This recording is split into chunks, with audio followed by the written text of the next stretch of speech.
This video is about to get very surgical, so stay with me.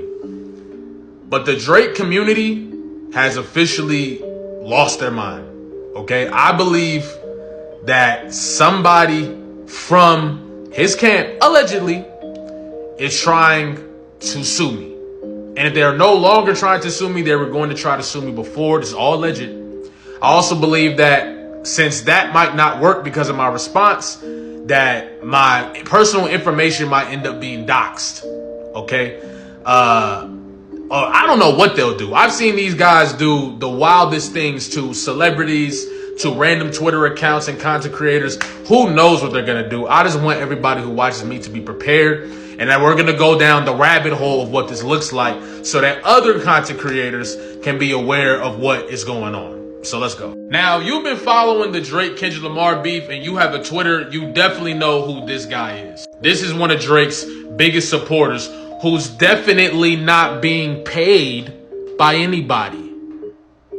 However, I just want to give you a breakdown of some of the things that he's responsible for. King Jared was one of the main people that fueled the rumor that Kendrick Lamar apparently put his hands on Whitney. He actually created a whole envelope and website to bring people through during the beef between Kendrick Lamar and Drake. This helped further the narrative that Kendrick Lamar apparently put his hands on Whitney. This guy's also worked to push other false narratives against Kendrick Lamar, other artists, and he doxes people on social media. Meaning he gets people's personal information and then he posts it all over social media. Those people end up getting harassed, etc., right? Allegedly.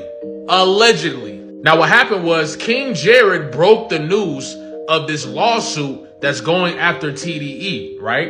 And as I went through it, I saw a lot of holes. And as a matter of fact, I did research and came across a lot of interesting things. For example, one of the accusers is right here posted up in a picture with Dennis Graham. Maybe that's just a coincidence. We also find out that at one point, one of the ladies was Diddy's publicist.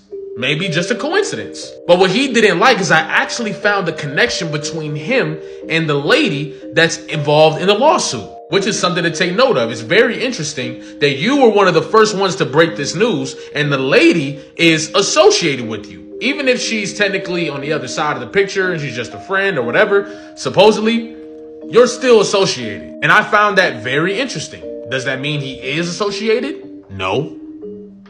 Does that mean he's paid by Drake or DJ Academics or whatever? No. So I'm just saying, I found that interesting and I put it in my video. Now what happened was the video started getting around and he saw it and actually ended up messaging me. He messaged me on TikTok saying, I'd like to kindly request you to take down the video mentioning me. I am not paid by OVO or any company or label. I was in that photo because I was with my friend. You're defaming me. Now, this is something that I have seen happen multiple times, not only with Drake and other people in Drake's camp. However, these OVO page accounts, which maybe he isn't one of them, but these OVO page accounts have been sending people cease and desist. They've been attempting to sue people for defamation, etc. Not saying that's what he's doing, but I found it interesting. So I told him, you know what? I will take the video down and make a new one right now. And that's exactly what I did. I made a new video. Now, he might have not liked the video, but I didn't accuse him of anything. And I didn't, you know what I'm saying? Everything I was saying was alleged. So it's like, come on. Now, this is where it gets interesting. There were also multiple accounts on Twitter who were poking at the holes in this case. All of the big Twitters got hit with either a threat, a cease and desist, or something of that nature. And that's where we got to take the deep dive a little bit. Now, I'm not saying this guy works for Drake. I'm not saying he's being paid by Drake. I just want to show you guys some things that I've been shown. First and foremost, here's a message from Jared's Discord saying he knows a lot of people around Drake and it's quiet right now. This is at the beginning of the year. That's interesting. You know people around Drake. You're tapped in with Drake.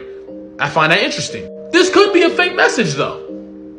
Who knows? On top of that, one of the guys who replied to my page in a disrespectful manner had the screenshot of our messages. How would he possibly have the screenshot of our messages without Jared first sending him the screenshot of our messages? That's very interesting. It's almost like there's a collaborative effort to put out narratives or to shut down narratives. Interesting. Also, at some point last year, King Jared's account got hacked. And a person that hacked his account allegedly found proof of multiple payments being sent to him to post Drake content. He says, if you needed proof about Drake paying fans to control the social media narrative, then here it is. AKA Adam and Mr. Jared and blah, blah, blah. Literal plants. Here are the messages. Explain the payments you and Adam received for posting about Drake. Explain the payments. Who is C and why is he paying you thousands? $20,000 payment since the beef made to you or that freak Anand from C. LOL. I don't know what that is. Sorry. Why lie? I just find that interesting. Now, this could be fake. It could be fake. The dude could have hacked it and sent those messages to himself. We don't know. But then he denied that he doesn't have any connections with GJ Academics. But this tweet right here says, oh yeah, bro called me, but the topics we were speaking on over the phone weren't in sync with the stream. So I had trouble keeping up. Interesting. So you were called on stream by DJ Academics during the beef.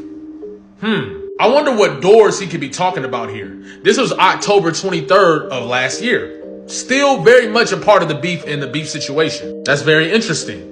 But let me show you something that's even crazier. Now check this out, bruh. Now he went on the tweet. A picture's been going around about me being affiliated with one of the people that's working on the case. I have no involvement with this person, right? Keep that in mind. But this was one of the pictures that he posted. Now take a second and look at this picture and tell me what's wrong with it. You done? Look at the bottom right-hand corner here. That's her profile app. If y'all know how Instagram works, only your profile picture is going to show up right here. So how the hell did he get a picture of this woman from her page?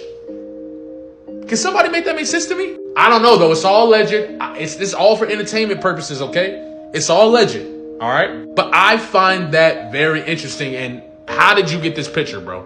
Now, there's been plenty of people on social media that say this person has doxed people and even released info on their families. Someone even defending him said this: what you gonna do about it? Even if no one cares, it's the internet. You play stupid games, you win stupid prizes. Jared has pulled numerous files and doxed hella people. You just gonna get added to the list. I'm not saying he does it, but there's a lot of people who think he does. I find that very interesting. And I'm also interested in how he found out this account's real name if he wasn't doing these things, right? But I'm just letting y'all know, like, if anything happens, if I lose my account or you see my personal information on social media or whatever, like, just be aware of what's taking place here. I'm clearly being targeted. I forgot to show y'all one more thing. I even got a text from a New York number in the midst of all this. I found that very interesting, bruh. And I decided, you know what? I wonder where this dude is from. New York. New York. Interesting. So I just want to let y'all know, it's all alleged, it's all entertainment purposes. However, these Drake fans are taking this to a whole nother level. But I'm not going to let them silence me. I'm going to keep making content. I'm going to keep calling out the shit that looks as false to the best of my ability. And I encourage every content creator out there to be aware of these situations and continue to do what you do. We can't let these people silence us with lawyers and suits and cease and desist and all that shit, because that's how they control the narrative. That's what they want to do. They want to control the narrative. They have to in order to keep Drake afloat, allegedly. So don't do that. And on top of this, please send this to the big content creators on YouTube or whatever so they can see what's going on here. If they coming to get me, they definitely coming to get other people, and they probably already tried. So I just want to throw that out there because you never know what's going to happen. I appreciate y'all for commenting, and subscribing. I'm going to get right back to the original content, and I'm not letting nobody silence me, man. I just want y'all to know what's going on just in case something happens, all right? Love y'all. Appreciate y'all. Stay tuned. This is all alleged, by the way.